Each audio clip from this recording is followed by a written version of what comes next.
Scammers are trying a variety of ways to take advantage of victims of February's flood, including applying for false recovery claims with FEMA. FEMA officer Craig Browning tells us more.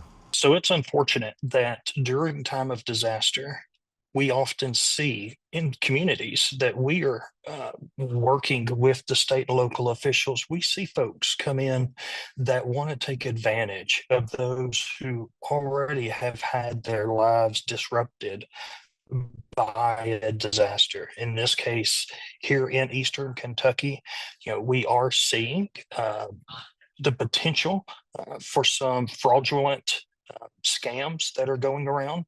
And so we're just urging you to be extra cautious before you give any of your personal information to anyone.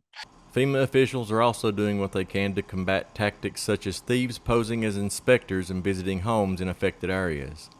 How do you know that that's truly an inspector that's showing up at your house, right? Uh, Part of that authentication process, if you will, is our folks will give you a section of your application number, and then you give them the other part of your application number. That way, our folks know that they're talking to the applicant, and the applicant knows that they're talking to us. Norton Eye Center in Pikeville, your local vision experts. Experienced doctors using state-of-the-art technology. Choose from top designer frames from Oakley, Ray-Ban, Nike, and more. We accept Medicaid and Medicare, plus most insurances are accepted. Norton Eye Center in Pikeville, next to Tractor Supply. Browning says one quick step to avoid being victimized would be to first contact local law enforcement and proceed from there. But again, ask for that identification. Every single federal employee has to carry it.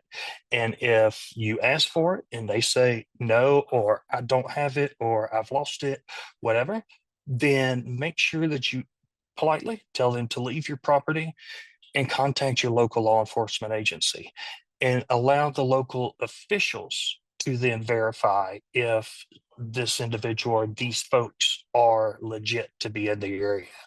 If you suspect you may have been targeted, visit FEMA's website and provide details. Reporting for Mountaintop News, I'm Sheldon Compton.